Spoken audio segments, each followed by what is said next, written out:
माननीय राष्ट्रपति जी,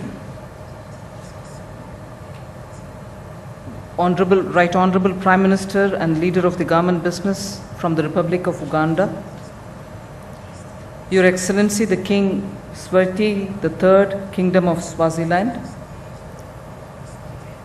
my colleague in the Council of Ministers, Honorable Minister General V.K. Singh from the External Affairs Ministry, ministers from the various African countries, and the distinguished delegates, dignitaries, excellencies who've come here to participate in this 12th CII-EXIM Bank Conclave on India-Africa Project Partnership. It's indeed an honor to be here today and welcome all of you all for this large gathering which has great historical significance for India. My first, at the outset, let me put on record my heartfelt greetings for the two excellencies, the Prime Minister and the Leader of the Government Business from Uganda, and from the Kingdom of Swaziland, the King himself, Smt III. It is indeed an honor that representation in all the 11 editions earlier and this 12th edition has received the warmest presence and importance by all the governments in Africa, particularly this time being honored by the presence of the Prime Minister of Uganda and the King of Swaziland. I'm indeed grateful for your presence in this gathering. The ties with Africa for India is nothing that is recent. It's very old. We've had common struggles against the colonial powers, and also a struggle during the apartheid movement is something which the history has recorded and all of us can be proud of. And we would like to continue with this kind of a very strong brotherly relationship, sisterly relationship that India and Africa has always held, and we value that. We wish to be equal partners with Africa and to take forward quite a few of a common agenda so that it benefits the people of both the African nations and also of India. The global scenario, since we are talking about commerce and trade, is something which all of us watch with a certain sense of worry, because the WTO, while talking about growth of world trade, has expectedly brought down the estimates. The slowdown has been from 3.6% to 1.8% in their estimates.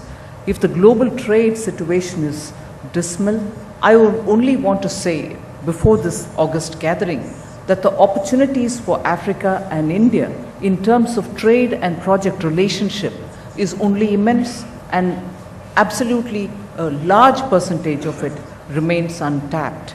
And as a result, I can only see opportunities before us rather than be worried about the dismal picture of the global trade, which is remaining in a very depressive situation for now several years.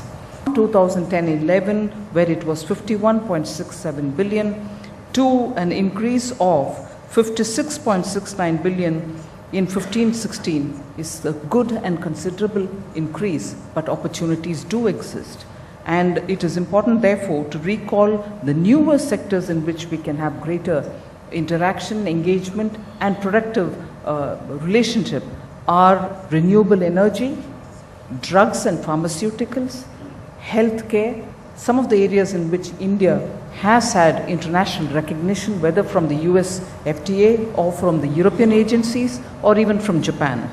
India has become a global hub in terms of low-cost bulk drug manufacturing, which can be of great importance and relevance to many of the African countries.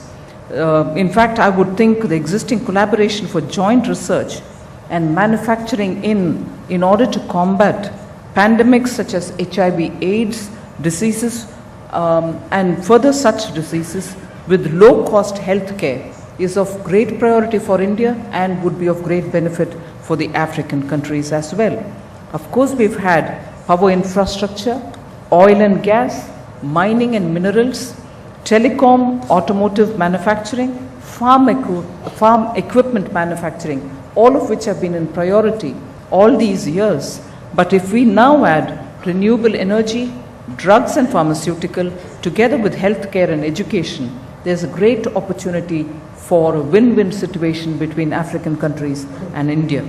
I would therefore think that for India also to play an important role in the food security related issues of African countries, we'll be happy to handhold and also work as a catalyst for the African Green Revolution attempts.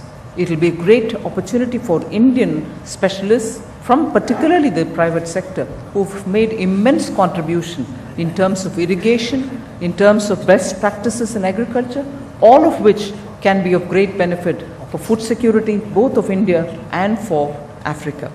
I would think also India's engagement, particularly with the Prime Minister setting a target, very ambitious target of 20,000 megawatts in renewable energy. India has invested greatly in shifting from the traditional sources of energy to renewable energy, and India's experience in that is of great help, I'm sure, for Africa too, especially in the context of the vision that you have set for yourself in the Agenda 2063, which is a long-term vision, 5 decades of progressively looking into future.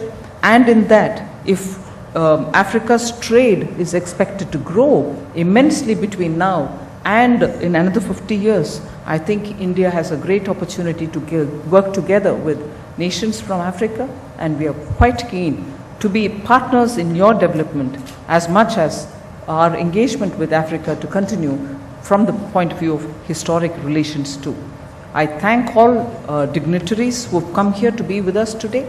We look forward to greater engagement, and I'm very honored by the presence of the President of India, who readily accepted to be participant and inaugurating this event.